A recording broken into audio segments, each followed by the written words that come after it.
अस्सलाम वालेकुम my YouTube family, कैसे हैं आप सब लोग। उम्मीद करती हूँ आप सब लोग बिल्कुल ठीक और खैरियत से होंगे। तो मैं आज अपना नाश्ता प्रिपेयर कर रही थी। मैंने सोचा इस नाश्ते की रेसिपी क्यों ना मैं आप लोगों के साथ भी शेयर करूं। तो इसमें करना आपने कुछ यूँ है कि आपने रात को ही ओट्स को डिप कर लेना है दूध में। दूध की ज़्यादा क्वांटिटी नहीं लेनी क्योंकि उसमें भी कैलोरीज होती है। और अगर अपने वेट लॉस करना है, हाफ़ कप सिर्फ आप दूध लें। मैं अपना और आसिम का दोनों का नाश्ता इकट्ठा बनाती हूँ, तो उसमें मैं 4 टेबलस्पून ओट्स के ले लेती हूँ, 2 उनके 2 मेरे। ये हैं चिया सीड। चिया सीड आप किसी भी कंपनी के ले लें।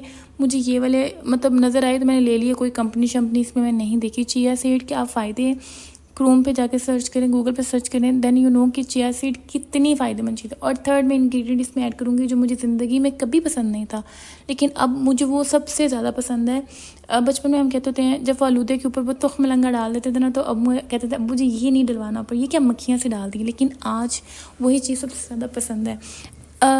चीज़ें चेंज होने में, प्रायोरिटीज़ चेंज होने में टाइम ही लगता। तो खैर मैं जब भी ये खाती हूँ ना, मुझे बचपन की अपनी वो बात याद आती है कि मुझे ये चीज़ बिल्कुल नहीं पसंद थी, लेकिन आज मुझे बहुत पसंद है।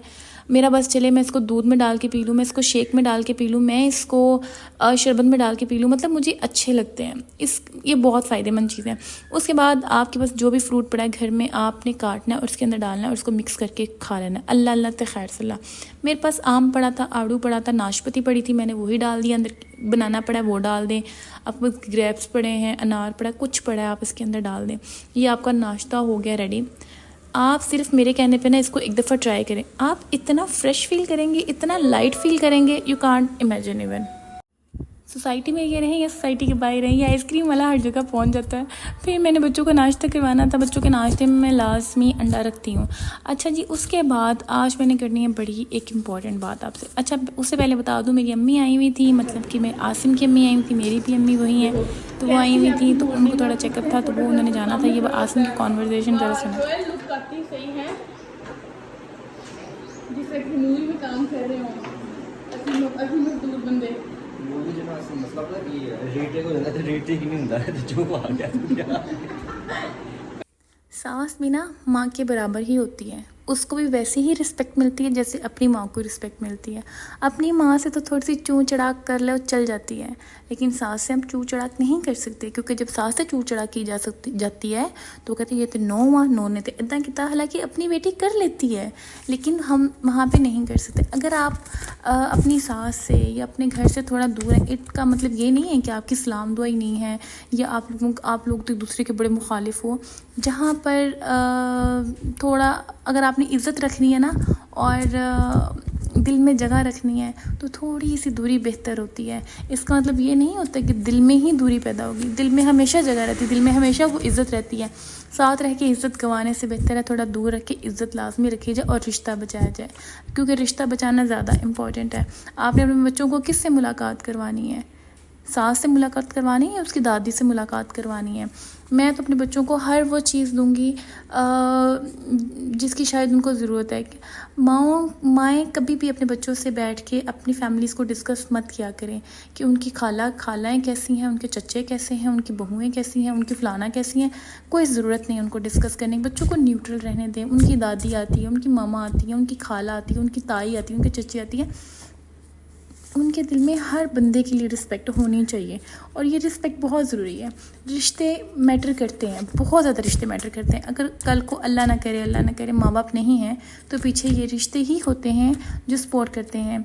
हाँ ठीक है, नाम के रिश्ते हैं, कुछ फैमिलीज़ में रिश्ते भी सपोर्ट नहीं करते, लेकिन चलो वो एक आ जाता है ना कि हाँ फलाना बंदा बैठा है मेरा, वो देख लेगा। वो देखे या ना देखे, एक भरम होना ही बड़ा ज़रूरी है। कुछ चीज़ों में ना भरम बड़े काम आते हैं। अगर वो आपको चीज़ नहीं मिलती ना और आप भरम रख लेते हैं, हाँ ऐसा है, तो वैसा हो जाता है। तो बस यही कहूँगी कि अल्लाह सबको अक्ल दे कि दूसरों को जज कम करे कि कौन कहाँ पे रहता है और किसको छोड़ के रहता है और किसके साथ रहता है, बजाय ये कि हम अपनी फैमिलीज़ के ऊपर बॉदर करें और फोकस करें। कल को ना ये जो एज है, इस एज में हमने भी पहुंचना है और ज़्यादा टाइम नहीं लगेगा। पलक झपकते ये टाइम गुजर जाएगा और हमें पता भी नहीं लगेगा कि कब हम लाठी पे आ गए हैं। तो उस वक़्त से डरना चाहिए और अपने उस वक़्त के लिए अच्छा सलूक करें, जितना हो सके उतना अच्छा सलूक करें। क्या ज़रूरत पड़ी है किसी की गीबत करने की, क्या ज़रूरत पड़ी है किसी की चुगली करने की, क्या ज़रूरत पड़ी है किसी की पीठ पीछे किसी को बुरा कहने की। एंजॉय करें। अब ये दरख्त हैं, कल थे आज नहीं है, हल्का सा तूफान है गिर गए, हमारा क्या पता हम कब तक हैं, तो क्यों किसी का दिल दुखाना। खैर उसके बाद हमने जाना था बाहर, अम्मी के लिए हम लेने जा रहे थे स्पेशल ब्राउन ब्रेड, क्योंकि उनको शुगर है। तो फिर हमने सोचा कि ब्राउन ब्रेड लेके आते हैं, और ब्राउन ब्रेड में शुगर नहीं होती और शुगर वाले पेशेंट के लिए वो अच्छी है कि वो उसको खाएं। वैसे पर्सनली मैं भी उसको ही खाती हूँ मॉर्निंग में, लेकिन मेरी भी ख़त्म हुई हुई थी, तो हमने सोचा जाके वो ले आएँ। तो आज हम जा रहे थे बाइक पे ही, तो मैंने कहा बाइक पे चलते हैं। हम पहले इम्तियाज़ गए, तो इम्तियाज़ पे तो ब्राउन ब्रेड मिली नहीं। फिर हम चले गए ये कोक स्टूडियो, क्या इसे कहते हैं, केक्स एंड बेक्स पे, और मनहूस मारा। यहाँ मेरी आँख में ना मच्छर चला गया, और पता नहीं मच्छर था, अल्लाह भला करे कि क्या चीज़ थी, और उसने क्या किया, जाके मेरी आँख के अंदर डंग मार दिया। और इस डंग से ना मुझे एहसास हुआ, मेरी आँख कम्प्लीटली रेड हो गई और स्वेल हो गई बुरी तरीके से। और मैंने जो फ़ील किया, वहाँ पे जो खड़े लोग थे वो मुझे इस तरीके से कराहत से देख रहे थे, ओ माय गॉड ये क्या हो गया, जैसे ना मुझे कोई बीमारी है। तो तब मुझे लगा कि यार इंसान की बस इतनी सी वैल्यू है, जब तक वो चलता फिरता है ना तब तक वो सल्यूट है, जब वो बैठ जाता है ना तो कोई उसको पूछता नहीं। ये मेरी आँख की कंडीशन थी, अंदर तक की ना येलो पार्ट हो गया हुआ था। वापस आई हूँ तो मिराल मैडम रात 12-1 बजे तक भी उसका सोने का कोई मूड नहीं होता।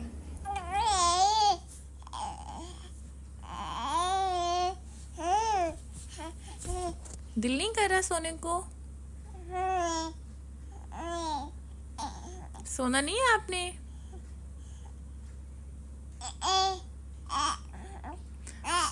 सो जो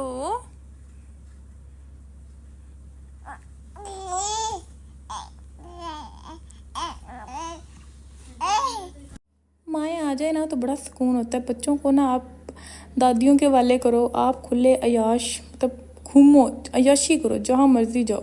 तो हम अम्मी के पास छोड़ के चले जाते होते हैं, जहान को, जरशा को अक्सर।